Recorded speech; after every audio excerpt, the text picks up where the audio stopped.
কিন্তু ও যা প্রশ্ন করে গেছে আপনারা সবাই জানেন আমাদের মাকে কেন কর্তা মা বলা হয়। আমার একটু সাউন্ড দেবো।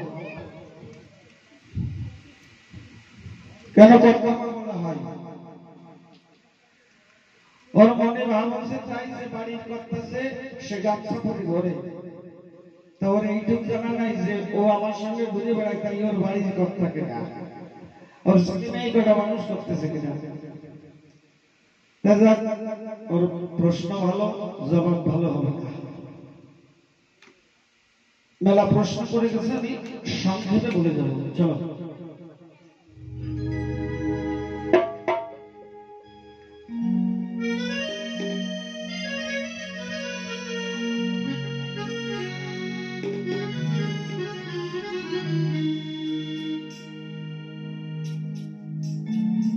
হ্যালো। ওরে তোর মতো পাগল নিয়ে আমার চলা হবে না, তোর মতো পাগল নিয়ে আমি যাব কোন জায়গায়, তোর মতো পাগল নিয়ে যাব কোন জায়গায়, তোর মতো পাগল নিয়ে যাব কোন জায়গায়।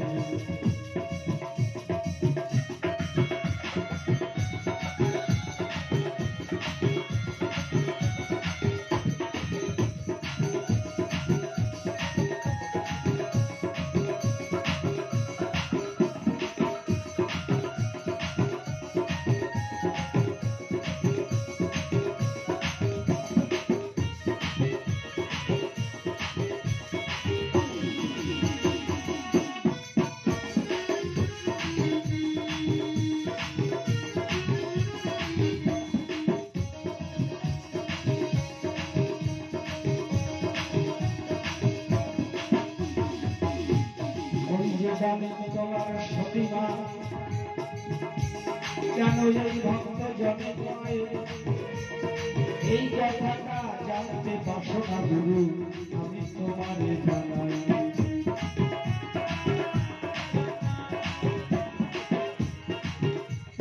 সতীমাকে ওই ডালিম তলার সতীমা বলে, কোন জায়গায় সংসারে জানি না, সত্যি ওই ডালিম তলার সতী সংখ্যা হল। একদিন ফকির ঠাকুর তার 22 জন শিষ্য সঙ্গে ওই মায়ের স্বামী রামশরণ দেবপাল মহন্ত যিনি, তাকে নিয়ে 22 জন ফকির হয়। সেই 22 জন ফকির নিয়ে ওই মাও সঙ্গে ছিল, ওই ডালিম গাছ ফকির ঠাকুর নিজে রোপণ করেছিল। সেই ফকির ঠাকুরকে তোকে একটু জানাই সবাই, সেই অনাদির আদি গোবিন্দ সর্ব কারণের কারণ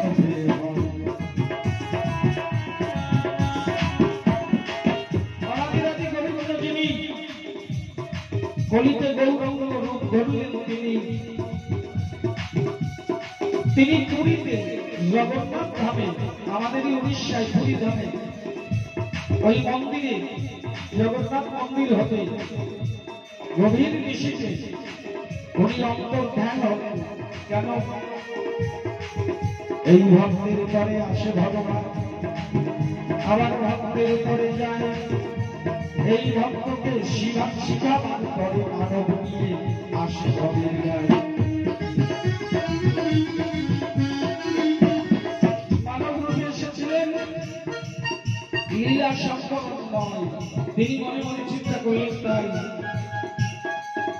আমি যে ভাবখানা দিলাম কেউ গ্রহণ করতে চায় না, তাই আমার মনে আছে ভাবো আমি এই ধর্মকে পূর্ণতা দিয়ে আমি সত্য ধর্ম নামে একটা সত্য ধর্ম এই জগতে দেব। বাবা যখন ভগবান মহাপ্রভু আসলেন, ডাক দিয়ে বললেন নারী হতে তফাৎ, আসতে ছোট,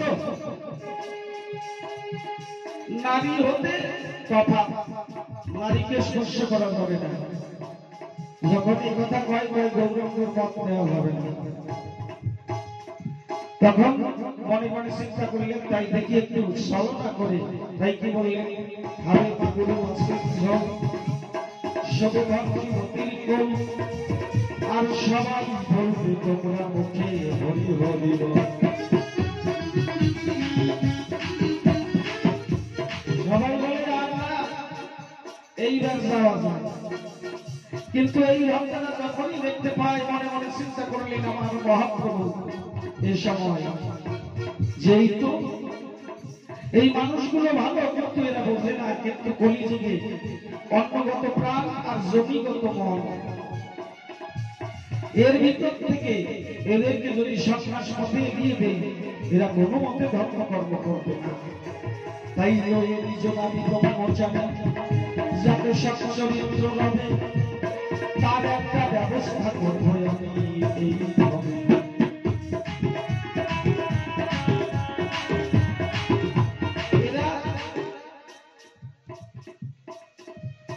এরা সংসার ধর্ম করবে, কিন্তু তার ভিতর দিয়ে এরা যেন ধর্ম পরায়ণ হয়, আমি তার ব্যবস্থা করব। খালি খালি কি আর ভগবান হয়? তাই ভগবান অন্তর্ধান হয়ে রূপ বদলে ফকির ঠাকুরের বেশ ধারণ করলেন। সেয়া গামছা গলে নিয়ে করে কমণ্ডল ধারণ করে উপনীত হলো এসে ওই কলকাতা ত্রিবেণী সঙ্গমে। কলকাতা ত্রিবেণী সঙ্গম, সেখান থেকে ওই গঙ্গা নদী যখন পার হয়ে যায় সেখানে অলৌকিক ঘটনা ঘটে যায়। এই ঠাকুর পরিবারে একজনই, তার নাম শঙ্কর পাটনি, উনি হেওয়া দিতেন। তখনের অবস্থা ভালো ছিল না, মানুষ যে করে হোক ছেলে নিয়ে বাঁচাতে হবে। তাই যখন পরিবিন্ন পার করে না, মা গঙ্গাকে ডেকে বলল, মা আয় আবার একটু পার করে দে। মা গঙ্গা এসে বলল ওই ফকির ঠাকুরের পায়। তখন ওই এক গঙ্গুর জল নেই, গঙ্গা এপার থেকে ওপার একটা রাস্তা পড়ে যায়। সেখান থেকে যখন পার হয়ে যায় ওই ডালিম তলা আমার ফকির ঠাকুর নিজেই রোপণ করেছিলেন ডালিম গাছ। সেই ডালিম তলায় ফকির ঠাকুর নামে সত্য নামে ভিক্ষা দেয়। আর এই মানুষ ভজা মানুষ ভজ এই মন্ত্র দিয়ে গেলে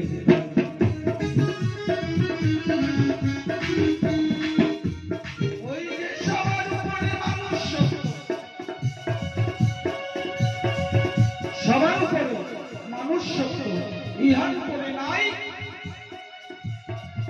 তাই সব ক্ষেত্রে মানুষ ভজন আমি শিক্ষা দিয়ে গেলাম মা এই জগতের গায়ে। সেই দিন নাম স্মরণ পারো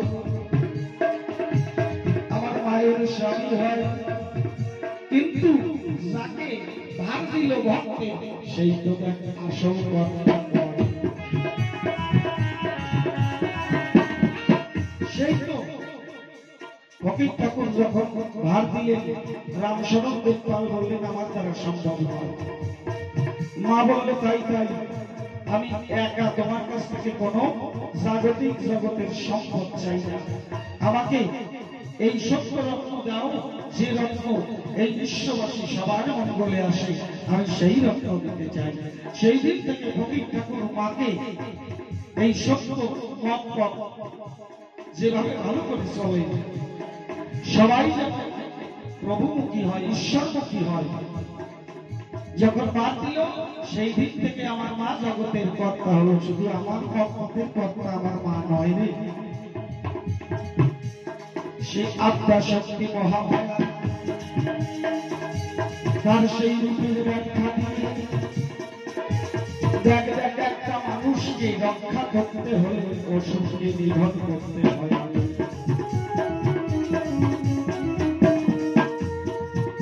যারা কৃষ্ণমুখী মতুয়া সম্প্রদায় অনুকূল চন্দ্রের ভাবধারায় চলে, বৈষ্ণব পথে চলে, যারা গুরু গোসাই আছে, আমি বলি অন্ত সবার পরে ওই সকলে মায়ের মতো হয়ে সবাইকে পালন করে, যদিও পুরুষ মানুষ হয়। এই যে শিষ্যের অশুভ শক্তি যেগুলো কাপ্র লোক মদন সঞ্জরিত সংযম হয়, এদের তাড়নায় দেখো মানুষ অধঃপাত হয়। তখন গুরুর মন্ত্র দ্বারা সেই ওষুধগুলোকে যখন নাশ করে তাহলে কি হয়? গুরুদেব দশে বোঝা হয় না? হয়তো আমার মায়ের প্রথম বন্দনা, আমার মাকে মা কালীর সঙ্গে সমান করেছেন, মা দুর্গার সঙ্গে সমান করেছেন, মা ত্রিগুণধারিণী অসুরনাশিনী ভক্ত পালনকারিণী এই জগতে পরিতর ভাই।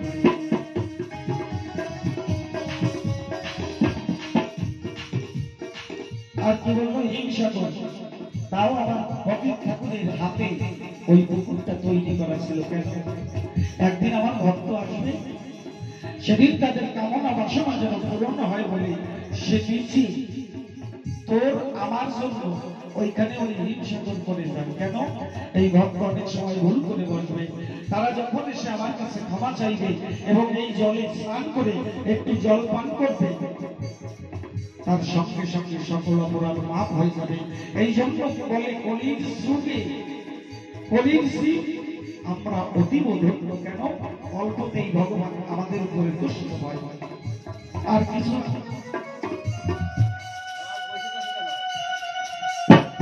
বাবা বললো রথ কেন বৈশাখ মাসে হয়, আমি জানি আষাঢ় মাসে হয়। বাবা শোন, এই ভক্ত সবসময় পরীক্ষা করে।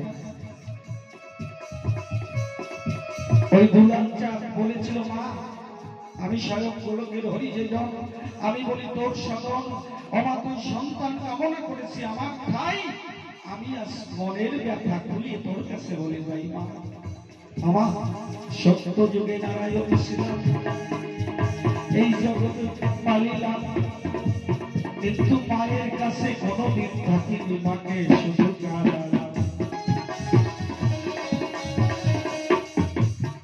তারপরে ত্রেতা যুগে আমি রাম হয়ে এলাম ভবের গায়ে, সেখানেও আমি বনে গেলে আমার মা কেঁদেছিল, আমার বলি যে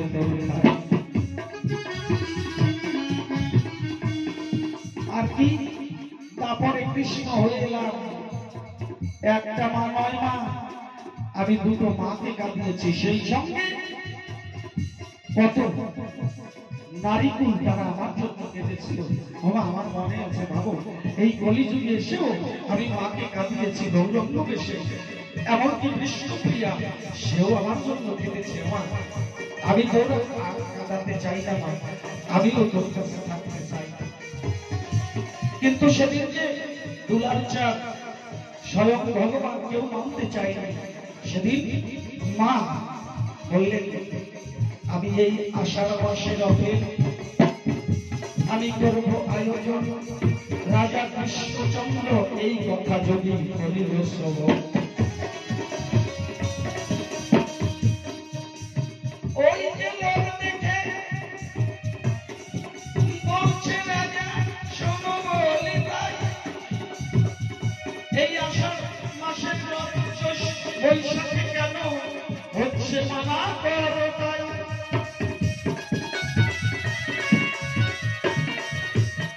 তখন মানা করেছিল, কিন্তু মা বলল আমি রথ করব, যদি রাজমশাই বাধা দেয় রথ এমনি চলবে।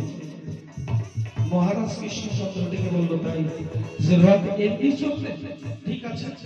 তখন মা ওই দুলাল চাঁদকে বলেছিল তুমি রথে গিয়ে বসো, যখন রথে বসো বলে তোমার রথ চলে কই। মা ডাকে বলল মহারাজ আপনি দেশের প্রতিনিধি, আপনার কথায় সবাই চলে, আপনি একটু আদেশ করুন রথ এমনি চলবে। এবার যখন এই কথা কয় মহারাজ ডাক দিয়ে বলল তাহলে আমিও আদেশ করলাম রথ চলুক। যখন এই কথা বলে আদেশ করল না, ওই মানুষ সারা রথ ঘাটি চলতে আরম্ভ করল সবারই স্মরণ।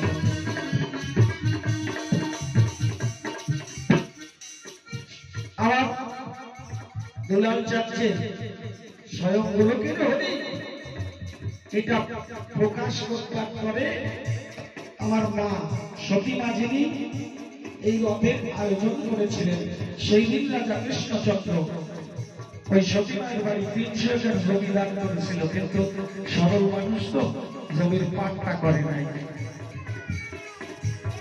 এখন লোকজন সেখানে বসে গেছে, কিন্তু মায়ের সেই ডালিম্ব বৃক্ষ হিংসা এখনো আছে। এই জন্য ঠাকুর বাড়ি বৈশাখ মাসে হয়, তার এমন সাধ্য মায়ের নিয়ম হয়।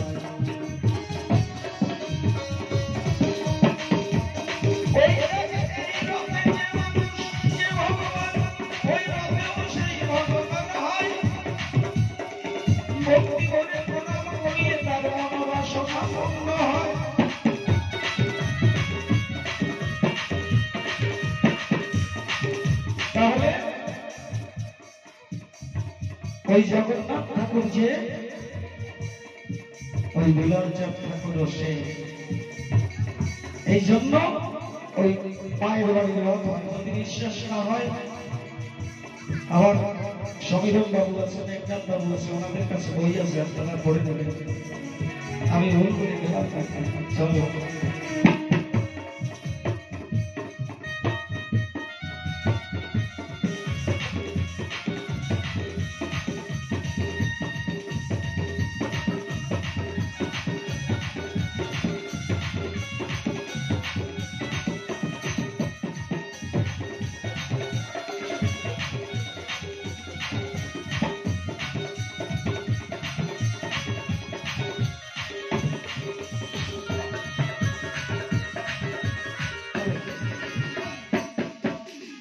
তাহলে ওর জবাব আমি দিয়ে দিলাম, অল্প সময় মেলা সময় দেওয়া যায়, কিন্তু এবার গান সময় তারপরে যদি আর কিছু বলে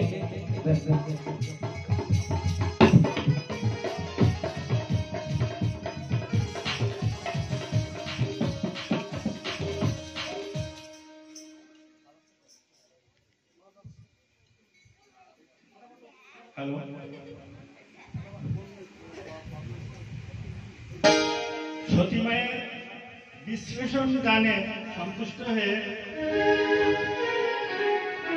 ভাষার কর্তা মেঘনাথ বাবু ৬১ টাকা উপহার দিলেন তপন বাউলকে।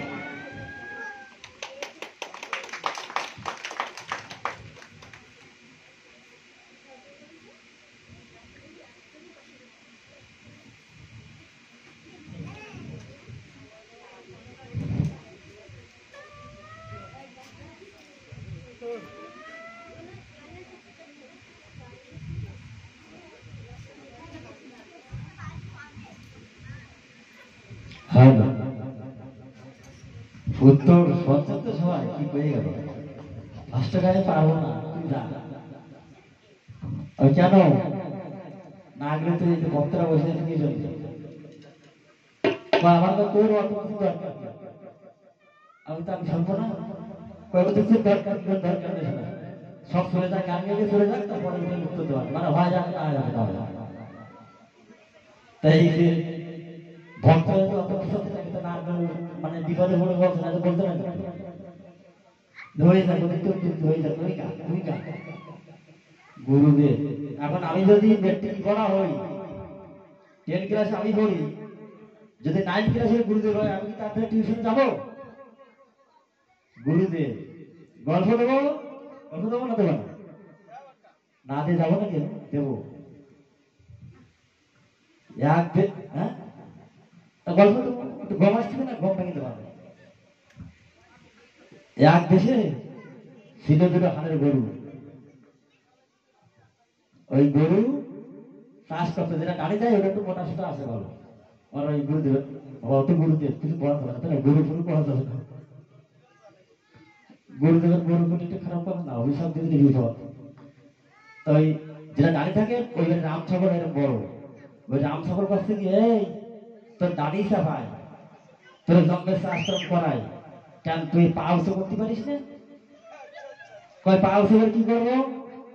কয় জাতির বর্ষা না তুই পা নামাবি না, একটু চাষের হাতে বাঁচি যাবে ওরে বুদ্ধি দেশে রাম সাগর ফার্স্টের দিনকে যেই ওই দুনালি বাধা দিয়ে হাট হাট গরু ওই খোরাকে শুরু হয়ে গেছে মালিক কাছ থেকে কিসের তো সব জমিতে চলে গেছে কি করা যায় হবে কয় আজকে কি থাক গরু তো জড়িছে কাটার মধ্যে বেঁধে থিয়া ফার্স্টের দিন গেল তারপরের দিনকে আবার কিছু সব জমিতে নিয়ে গেছে ওই যে যেই দোকানি বাজায় ঘাস আছে গরু খোড়া ছেলে কাছে বাবা কি করো কয় আজকের দিন থাক এই কি আসছে ওই সময় তো মানুষ যদি চাষ করতে যেত তো মানুষই চাষ করতে যেত ওই সময় এত বিপদ ওই সময় তাই না তারা চাষ করে তারা জানে তো এই রাম সাগর কাছ থেকে এই ভালো বুদ্ধি দিছি না হ্যাঁ ভালো বুদ্ধি মানে বর্ষপতি ভালো মনে হয় ভালো বুদ্ধি পেয়ে গেছি এইবার মালিক করছে এক কাজ কর ছেলেদের করছে আজকে দেখ কি হয়